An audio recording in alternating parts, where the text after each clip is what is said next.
Hello दोस्तों, कैसे हो आप सब। उम्मीद करते हैं सब खैरियत से होंगे। आज मैं आपके लिए लाई हूँ जंगल के जानवरों की कहानी। एक बार का जिक्र है, एक घने जंगल में बहुत सारे जानवर रहते थे। इस जंगल में हर किस्म के जानवर थे, जैसे शेर, हाथी, खरगोश, लोमड़ी और बंदर।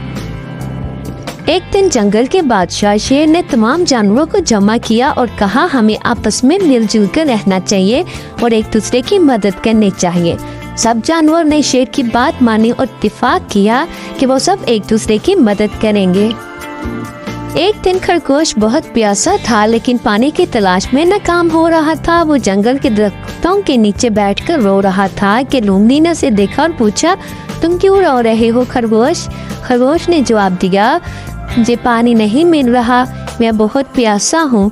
लोमड़ी ने मुस्कुराकर कहा, आओ मैं तुम्हें एक खूबसूरत झील दिखाती हूँ, वहाँ बहुत सा पानी है। लोमड़ी ने खरगोश को झील तक पहुँचा दिया और खरगोश ने जी बढ़कर पानी पिया। खरगोश ने लोमड़ी का शुक्रिया अदा किया और कहा, तुम बहुत अच्छी हो लोमड़ी, मैं तुम्हारी मदद कभी नहीं भूलूंगा। इसी तरह जंगल के दूसरे जानवर भी एक दूसरे की मदद करते रहते थे।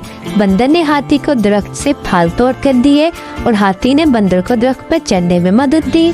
जंगल के जानवर आपस में बहुत खुश थे और हमेशा मिलजुल कर रहते थे। उनकी दोस्ती और मोहब्बत की वजह से ये जंगल में हमेशा खुशी और सुकून रहता था। मेरे प्यारे दोस्तों, ये कहानी हमें ये सिखाती है कि हमें मिलजुल कर रहना चाहिए और एक दूसरे की मदद करनी चाहिए। उम्मीद है आप सबको कहानी पसंद आई होगी। हमारे चैनल को सब्सक्राइब करें, लाइक करें और शेयर करें।